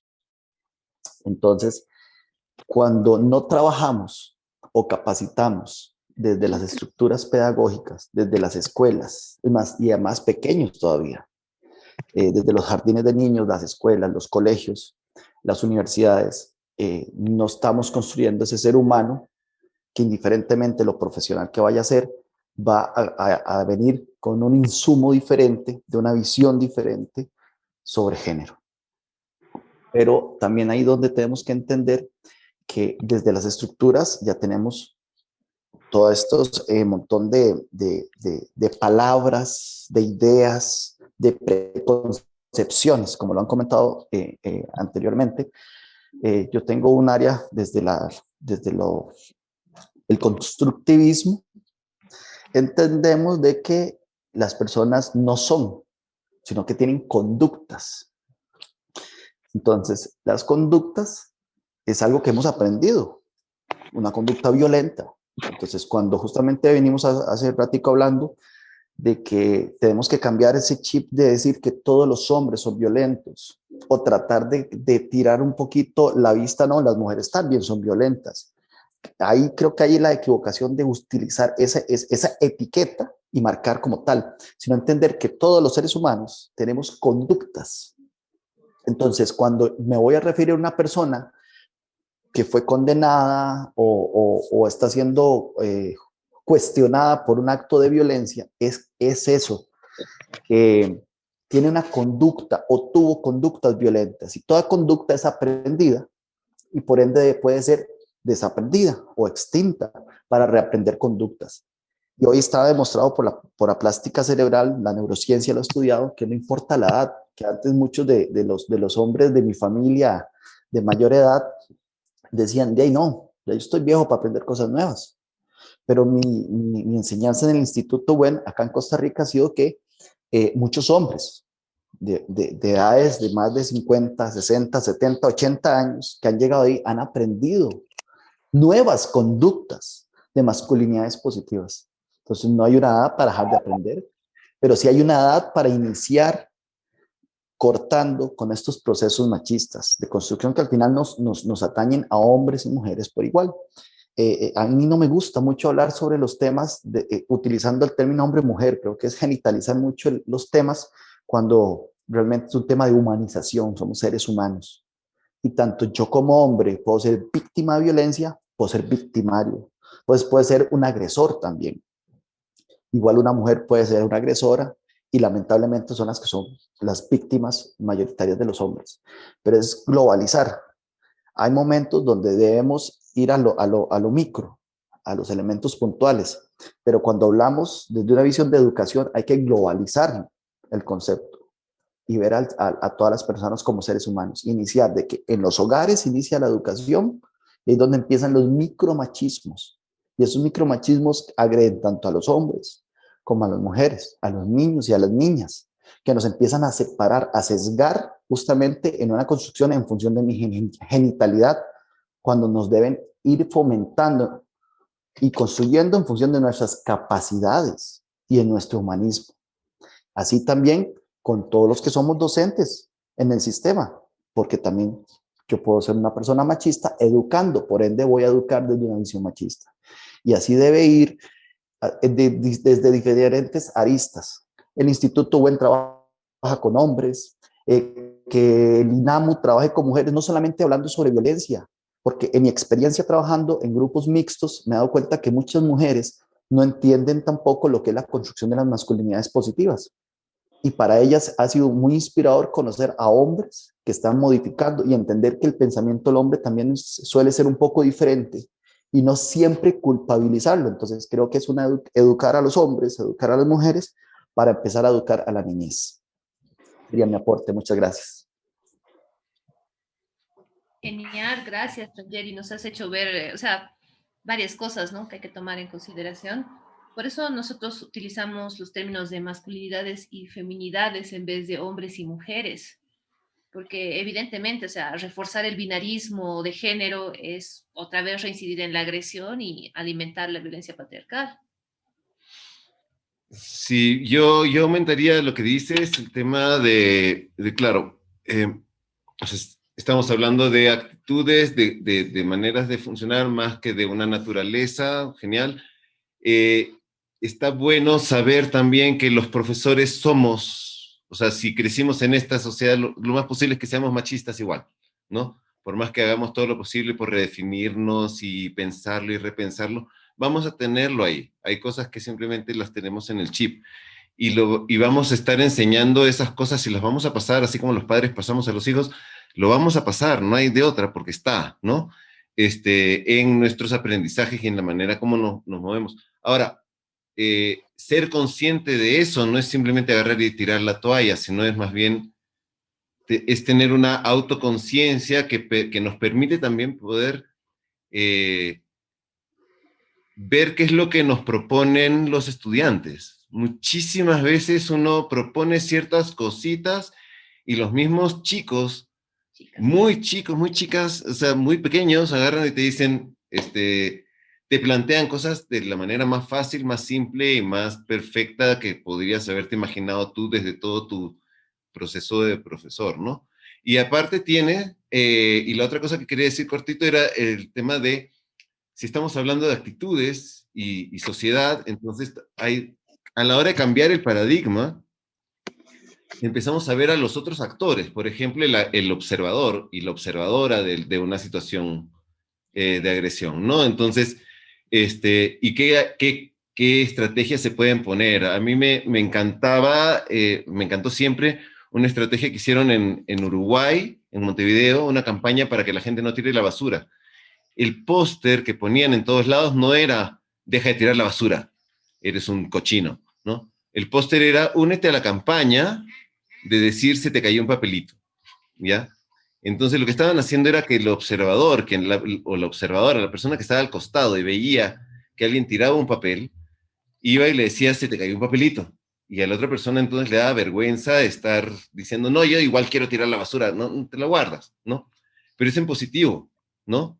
Y además le estás dando las herramientas a esa persona observadora para que pueda, de qué es lo que tienes que decir, porque no, entonces el comentario no viene desde el yo soy superior que tú y por eso te digo que recojas la basura, es tac, pero estás involucrando a observadores, ¿no? Ya no existe, ya no es el tema de tenemos solamente con quien rompe la regla, ¿no? Y quien es víctima de ese rompimiento, sino que tenemos que todos cambiar la actitud para hacer las cosas, porque no es una cosa tampoco es una cosa de, yo soy un hombre que no pega, entonces por lo tanto yo soy genial. Moralmente superior. Moralmente superior a todo el mundo, sino más bien es una cuestión de, bueno, sí, yo he hecho todo mi trabajo para no estar pegando, no estar maltratando, pero igual, o sea, entonces yo tengo que ser activo en cualquier situación en la que vea una cosa parecida, para además estar siempre constantemente mirándome a ver en qué momento yo empiezo a replicarlo también. Es un proceso, ¿no? De actitudes que, como dices, Franiel, se puede cambiar. Nomás que hay que cambiar el paradigma para ver esas cosas, ¿no? Perdón, Pablo, dale. No, gracias. Primero Frangeri y después sí, Clay Huma. Rápidamente, porque ya nos queda poco tiempo y creo que está todavía Roxana. Iván creo que había pedido la palabra. También Iván Garita. 3 reflexiones que vienen por eso que comentaba Frangeri. Yo soy viejo para cambiar, igual que Frangeri. Yo he logrado ver hombres de 70, 75, 80 años en procesos terapéuticos, grupales e individuales que han tomado la decisión de renunciar a la violencia y que han cambiado su vida. Entonces no es excusa, pero también muchas veces más bien desde la lógica política y incluso desde algunas perspectivas académicas que desde mi lógica están bastante obsoletas. Las personas, los hombres adultos no cambian. De hecho, para comentarles, en el Plan OVI, en la Política Nacional contra la Violencia de Costa Rica, en ese eje 2 de masculinidades, se trabaja con hombres menores a 35 años, con hombres jóvenes. Porque todos los que son mayores de 35 años ya no tienen opción de cambio. O sea, qué feo, ¿verdad? Qué feo que tengamos esa perspectiva tan sin fundamento. Y es parte de lo que tenemos que revisar. Lo segundo, la responsabilidad de la persona docente y de las universidades es fundamental. no solo nuevamente responsabilizar al docente porque está transmitiendo sus sesgos machistas, patriarcales, homofóbicos, xenofóbicos, no, no solo eso, es revisar el sistema y revisar el currículum académico que no está promoviendo una formación humanizadora y una formación integral que respete los derechos humanos. Y eso que decía Juma me parece fundamental. Y sería como tal vez parte de esas políticas. La persona que observa y calla también ejerce de cierta forma violencia. En Costa Rica, entre los muchos ejemplos que hay, hace unos 3 años se dio un femicidio de una muchacha de 18 años y después del femicidio y que se comienzan a ventilar los elementos que estaban alrededor, nos damos cuenta que el hombre que la había asesinado era un hombre mucho mayor, de más de 40 años, una persona con un lugar social importante en su comunidad, un policía con un rango alto, y que toda la comunidad estaba al tanto de que tenía una relación con esa muchacha desde los 14 años, una relación de violencia, que la estaba violando y que la había secuestrado, porque acá en Costa Rica las relaciones sexuales de personas adultas con personas menores de edad están sancionadas por la ley de relaciones impropias, y aún así todo el mundo sabía y nadie hizo nada. La familia de esta muchacha se quedó callada, lo permitió, incluso se dijo que recibía algún beneficio económico de esta relación. Entonces, el observar y callar la violencia que se da en nuestras comunidades, en nuestra sociedad, también es violencia. Entonces, muchas gracias por ese aporte. Y creo que estaba otra vez Roxana y Iván. Muchas gracias, Pablo. Yo quiero ser muy puntual con respecto a las manifestaciones de la violencia. Si bien es cierto, usted mismo, Pablo, dio muy claras las estadísticas de cómo los hombres perpetúan la violencia y finalmente en las estadísticas son los que hacen el gran volumen, ¿verdad?, de hombres que matan hombres, de hombres que se suicidan, de hombres que mueren en accidentes de tránsito, de hombres con mayor índice de alcoholismo, etcétera, etcétera. Esa, digamos que sería una manifestación de la violencia en términos duros, si me permiten la palabra, es en términos radicales de la violencia.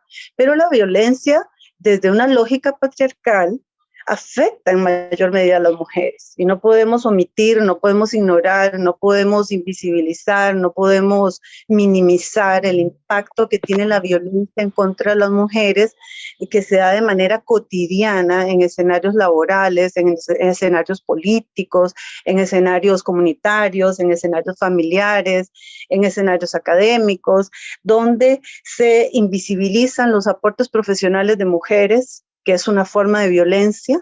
Si bien es cierto, no es una violencia dramática, es una violencia que afecta la psique y la autoestima, la valoración de las mujeres. Creo que esto es algo que las mujeres sufrimos a diario y nos va carcomiendo internamente. Hay una recarga de trabajo también en las mujeres que no se remunera de manera justa. Tenemos una gran desventaja en el índice de empleabilidad, lo cual nos lleva a seguir estando en índices de pobreza, engordando volúmenes de estas bandas de pobreza en las estadísticas. Las mujeres somos excluidas de muchas áreas académicas, profesionales, etcétera, como las ingenierías, las matemáticas. Seguimos quedando sesgadas, o mejor dicho, rezagadas en esta parte. Las mujeres somos desvalorizadas en todo el término de la palabra, de muchas maneras, de maneras sublimes, de maneras evidentes, de todas las formas posibles. Las mujeres sufrimos una profunda y extensa desvalorización en todo el sentido de la palabra. Basta con leer el periódico para darse cuenta cómo las mujeres somos posicionadas en la sociedad de manera desvalorizada, y eso son otras formas de violencia, una violencia estructural, una violencia desde una lógica patriarcal que sigue asumiendo que las mujeres tenemos menos valor que los hombres. Eso es una continuidad, no podemos cerrar los ojos ante esta realidad.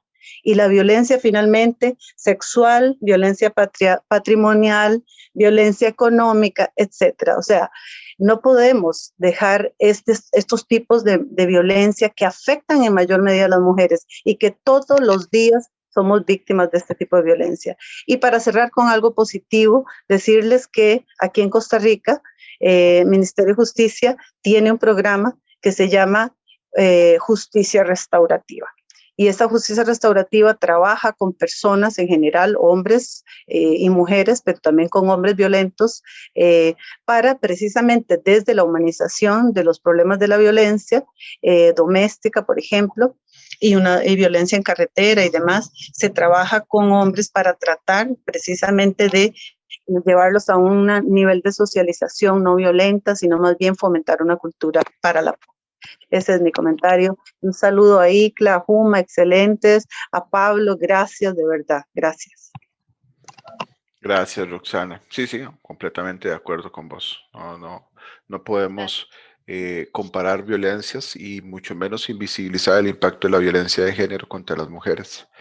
Y sí, bueno, con respecto a ese último aporte que hacías, sí, muy valioso que existe ese programa de justicia restaurativa, pero no tiene ningún programa de impacto directo. Lo que hacen es referir con otras instituciones, con ONGs usualmente, que trabajen con esa población en la justicia restaurativa. Entonces, incluso falta hacer algo a nivel institucional desde adentro, desde el Ministerio de Justicia y Paz, desde el PANI, que es el Patronato Nacional de la Infancia, desde el Instituto Nacional de las Mujeres. O sea, falta que la institucionalidad asuma la violencia como un tema que se debe revisar. Gracias. Gracias. Mira, gracias, Roxana. Yo solamente diría, para aportar a lo que dices, que además está todo bien, que me parece que todos esos tipos de violencia que estabas enumerando, sí son violencias dramáticas, ¿no? O sea, a veces uno dice, no, esa no es tan grave, sí son dramáticas porque es justamente la manera como el sistema patriarcal educa y nos normaliza o sea, nos educa como sociedad para que tengamos la posibilidad de dar el golpe, de dar el cachetadón antes, ¿no? Si no hubiese toda esa violencia, toda esa formación social, a un hombre violento le demoraría 2 años dar un golpe y que la mujer no se vaya. Cuando tienes esta sociedad que te organice, te educa así, entonces lo puedes hacer a los 3 meses, ¿no? Porque ya se le explicó a la mujer que tiene que aguantarlo. Entonces es dramático, es muy dramático, ¿no? Está normalizando y está permitiendo que eso suceda. Sí, de acuerdo. Por eso la idea es cambiar el chip de raíz y que no exista el término de micromachismo como un machismo chiquitito. El machismo es machismo, así de simple. Igual que una agresión es una agresión, sea que te rompes una uña o sea que te rompen un hueso. Entonces hay que llamar a las cosas por su nombre y ese es uno de los primeros pasos para generar conciencia y autoconciencia sobre los efectos y los alcances de la violencia. Gracias. Yo creo que cerramos con Iván. Se nos hizo cortito el espacio. Iván. Hola, buenos días a todos y a todas. Muy contento de haber hecho abuso del link que compartió Pablo. Yo fui otro de los que llegó a esta actividad por medio de ese link. Me alegra ver a Pablo, ya había estado con él en una actividad hace como 2 años, que siempre me ha agradado mucho su perspectiva para manejar estos temas. Y bueno, con Icla y con Juma me gusta mucho el enfoque que hacen y quiero aportar un elemento que tal vez no es muy evidente, pero que dentro de la multidimensionalidad de la violencia es un aspecto importante. Yo tengo 9 años de trabajar en temas de habilidades blandas, desarrollo de habilidades blandas para lo institucional, digamos, para lo organizacional. Y el gobierno de Costa Rica, en estos últimos 2 años, ha estado promoviendo una especie como de evaluación de desempeño, que necesariamente implica un entrenamiento en habilidades blandas, al menos en una parte de ese desempeño. Y en estos años que yo he estado revisando bibliografía, leyendo personas que se dedican a la promoción de las habilidades, ¿verdad? Estos famosos gurús del desarrollo personal, y el famoso coaching, que todo el mundo ahora quiere ser coach, ¿verdad? Desgraciadamente, identificas en esas pautas de comportamiento un olvido de la integración de los feminismos y de las masculinidades. Se potencializa la idea de que tiene que ser el ser humano, el sujeto, en su individualidad, capaz de desarrollar lo que necesite, y olvidarse que es un ser social que necesita ayudas, que necesita cooperaciones, que necesita vinculaciones diversas, no solamente con el aspecto lineal, ¿verdad?, que estamos acostumbrados, hombres y mujeres, sino ver la diversidad en toda la gama que tiene, y generar relaciones humanas con ellos, sino que más bien te encierra, esa tendencia te encierra a ser tú en tu burbuja, ¿verdad? Como para usar esa palabra que está de moda, tú en tu burbuja de ego, y desarrollarte ahí, no importa a quién tengas que pasarle por encima, no importa cuáles son las reglas que tengas, con las que tengas que jugar, lo que tienes que hacer es salir adelante tú solo. Y me parece que ese es uno de los frentes que hay que trabajar, además de lo que han aportado los compañeros y las compañeras de la actividad, el espacio docente, el espacio de la familia, el espacio de las relaciones íntimas y personales. El espacio laboral es un espacio sumamente cargado de violencia, tanto entre compañeros y compañeras de trabajo, como entre los niveles jerárquicos. Conozco un caso de una compañera que les voy a compartir, en donde durante una cierta cantidad de años le indican que lo ideal es que, en vista a que tiene un nombramiento en una posición ahí, en un puesto X, que es mejor que estudie esa carrera que le va a facilitar un nombramiento más alto en ese puesto en un plazo determinado. La chica estudia, saca el título y después le dicen que no la pueden nombrar en ese puesto porque ya hay alguien para ese puesto. Y ese alguien es otro compañero que tiene los mismos requisitos, tiene la misma experiencia, pero ya estaba para eso. Entonces, ese tipo de manejos de las relaciones hieren a la gente. Son cuestiones que marcan a las personas. Esta compañera de la que les estoy hablando, que tengo mucho tiempo conocerla, está pasando por un proceso de desidentificación y de pérdida del autocariño, de su autoimagen. Ya ni siquiera se quiere arreglar, ni siquiera, ¿verdad?, tiene ánimos de llegar. Lo que está haciendo es promoviendo lo de la pensión para irse rápidamente del trabajo, y eso repercute en su relación familiar, ¿verdad? Entonces, vemos como muchas de las dinámicas de violencia tal vez no surjan de lo laboral, pero se alimentan de lo laboral para perjudicar y desvalorizar, y también quitarle energía a la persona que tiene que hacer ciertas luchas todos los días, ¿verdad? Bueno, muchísimas gracias, Iván. Y sí, desde mi perspectiva tenés toda la razón. ¿Qué es lo que pasa? Que la lógica organizacional es también bastante patriarcal. Que la lógica capitalista es sumamente patriarcal. Entonces, tal vez no sea tan útil para, si se ve a nivel de ventas o a nivel de ingreso de capital, de explotación, promover un lugar de igualdad o un lugar de respeto. Como vos decís, más bien es pásele por encima a quien pueda, el acoso laboral, el acoso sexual, todo ese tipo de situaciones se vuelven parte de esos espacios y hay que intervenirlos. Gracias por tu aporte. ¿Y Clahuma? Yo solo digo que estoy totalmente de acuerdo, son cosas que tenemos que abordar, y abordar de manera creativa, ¿no? Porque obviamente si seguimos con la misma lógica de a ver qué te ofrece más ganancia y qué sé yo, vamos a seguir con el mismo sistema y es difícil darle vuelta. Pero muchas veces hay muchos ejemplos, muchas cosas que se hacen en diferentes sitios que te cambian otra vez el paradigma, ¿no? O sea, simplemente, no sé, en Suecia, para evitar el tema de que se le pague menos a la mujer porque se puede embarazar, te dicen, bueno, tiene que sacar maternidad y paternidad a mitad de tiempo, ¿no?